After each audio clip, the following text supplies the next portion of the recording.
पॉलमी अपने पति जैकर के साथ शहर में रहती थी और उसके शोभू नाम का एक लड़का था, जिसकी शादी उसने हाल ही में अबोनिता नाम की लड़की से की थी।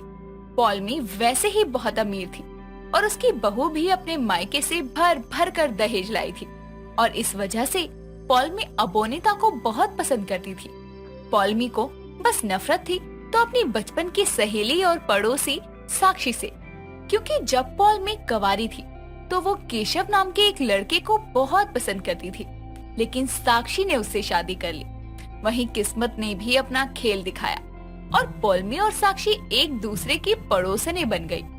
लेकिन जहाँ पॉलमी बहुत अमीर थी, वहीं साक्षी का रोज का गुजारा भी मुश्किल से होता था।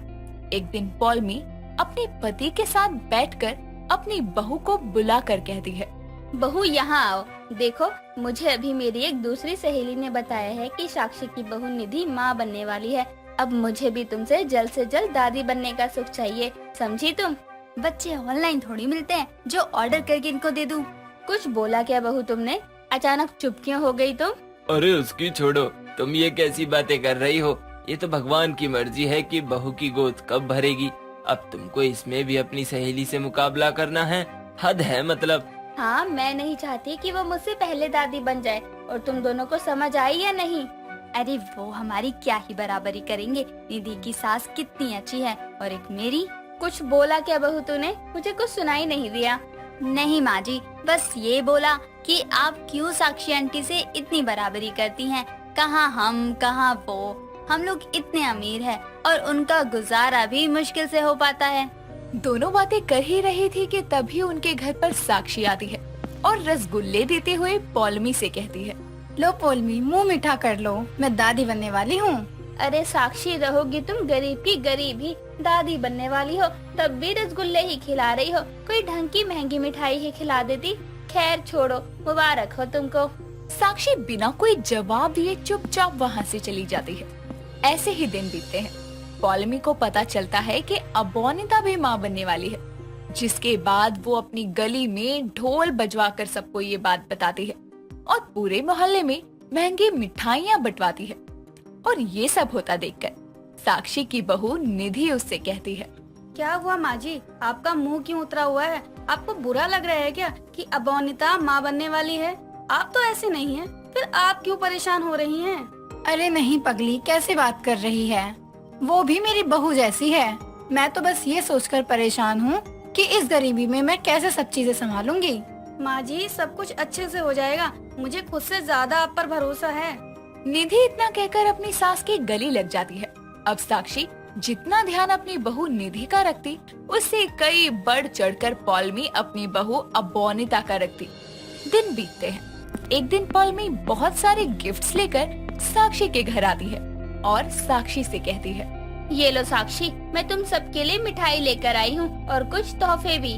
वो सब तो ठीक है पॉलमी, लेकिन ये सब किस खुशी में? बहू के पेट से होने की मिठाई तो तुमने पहले ही सबको खिला दी थी, फिर ये क्यों? तुम भी कम अकल की कम अकल ही रही। अरे मैं यहाँ मिठाई लेकर तुमको न्योता देने आई हूँ, क्योंकि कल मैं अपनी बहू की गोद भराई का फंक्शन कर रही हूँ। तुमको भी जरूर आना है।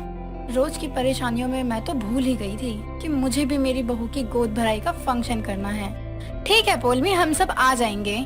पॉलमी वहाँ से चली जाती है और साक्षी ये सोचकर परेशान होती है कि वो अपनी बहू की मुंह दिखाई कैसे करेगी, जिसके बाद वो कड़ी मेहनत करके पैसे बचाने का फैसला लेती है ताकि वो अपनी बहू की मुंह दिखाई कर पाए। अगले दिन साक्षी और निधि तैयार होकर पॉलमी की बहू अबोनिता की गोद भराई में जाते हैं और वहाँ की चकाचौंध देखकर साक्षी और निधि की आंखें खुली की खुली रह जाती है कि तभी बंगाली साड़ी में सजी धजी अबोनिता गहनों से लद कर आती है और सब महंगे महंगे तोहफे देकर उसकी गोद भराई करते हैं। और साक्षी भी अबोनिता के हाथ में अपने बचाए हुए 500 रुपए रखती है और उसे बहुत सारा प्यार और आशीर्वाद देती है। और बाकी मेहमानों के तोहफे, गहने, पैसे ये सब देखकर साक्षी और चिंता में आ जाती है और निधि को लेकर अपने घर आती है। कुछ दिनों बाद साक्षी पॉलमी के घर जाकर उससे कहती है, देखो पॉलमी, मेरी बहू भी गर्भवती है और मैं भी उसकी कल गोद भराई कर रही हूँ और मैं चाहती हूँ कि तुम भी अपनी बहू को लेकर मेरे घर आओ। और उसे आशीर्वाद दो। जैसा कि तुम जानती हो, अमीर के गोद भराई जैसे गोद भराई तो मैं नहीं कर सकती, लेकिन फिर भी जितना और जो मुझसे बन पड़ेगा मैं जरूर करूँगी। ठीक है साक्षी, हम आ जाएंगे और मैं भी तो देखूं कि गरीब के घर की गोद भराई कैसी होती है। वैसे भी बहुत सालों से हम किसी गरीब के घर फंक्शन में नहीं गए, तो तेरे घर ही आ जाऊंगी। पॉलमी की बात का फिर कोई जवाब न देते हुए साक्षी अपने घर आती है और अपनी बहू की गोद भराई की तैयारी में लगती है। जिसके बाद उसका घर छोटा होने की वजह से वो अपने घर के बाहर ही एक सस्ता सा टेंट लगवाती है और अगले दिन सब मेहमानों के साथ पॉलमी भी अपनी बहू अबोनिता को लेकर उसके घर आती है और निधि एक नई लेकिन सस्ती सी साड़ी पहनकर सबके सामने आती है। लेकिन वो सस्ती साड़ी में भी बहुत सुंदर लग रही थी।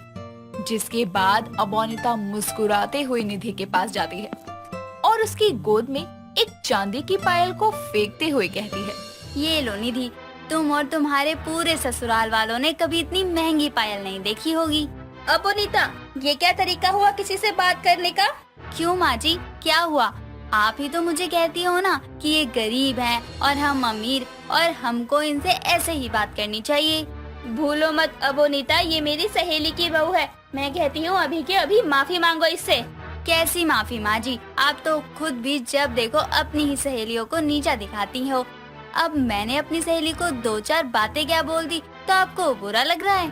बात को समझो अबोनिता, आज तक हम दोनों सहेली में जो भी अनबन रही, हमने कभी तुम्हारी तरह गली मोहल्ले के आगे एक दूसरे का तमाशा नहीं बनाया। और हम दोनों जितना भी लड़ ले, लेकिन कभी अपने बच्चों को उस लड़ाई के बीच नहीं लाई। तुम्हारी हिम्मत कैसे हुई मेरी सहेली की बहू का अपमान करने की? तुमको ये नहीं दिखता कि वो गरीब होकर भी कितने अच्छे से सब इंतजाम करके अपनी बहू की गोद भराई कर रही है। माफी मांगो अभी के अभी।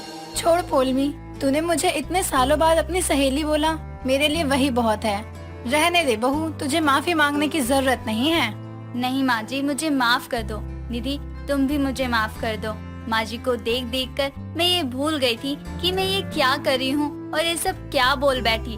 जब आप लोग हमारे घर मेरी गोद भराई पर आए, सबने मुझे कितना प्यार दिया और मैं इतनी बेवकूफ हूँ कि आप सबका मजाक उड़ा बैठी।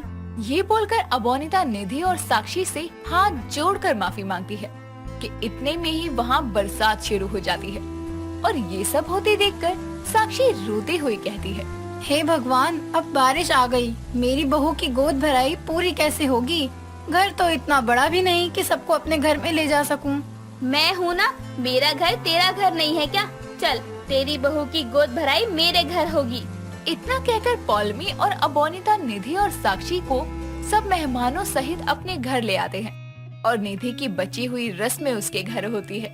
जिसके बाद सब मेहमान अपने अपने घर चले जाते हैं और निधि कहती है, माँ जी, मुझे खुशी है कि आपकी और आपकी सहेली की बात फिर से शुरू हो गई। ये रोज आपको याद करती थी और हमको बताया करती थी कि आप लोग कितनी अच्छी सहेलियाँ थी। हाँ माँ जी, वैसे अब अमीर गरीब की गोद भराई तो हो गई, तो आप हम सबको ये भी बता दो कि आखिर आप दोनों की इतनी पक्की दोस्ती टूटी क्यों थी? इस बात का जवाब ना पॉलमी देती है और ना ही साक्षी। जिसके बाद साक्षी अपनी बहू के साथ अपने घर वापस आती है। दिन बीतते हैं, जिसके बाद जहाँ अबोनिता के घर कान्हा जी का जन्म होता है, तो वहीं निधि के घर लक्ष्मी का। और इस तरह एक गोद भराई की वजह से बरसों की सहेलियों में फिर से दोस्ती हो जाती है।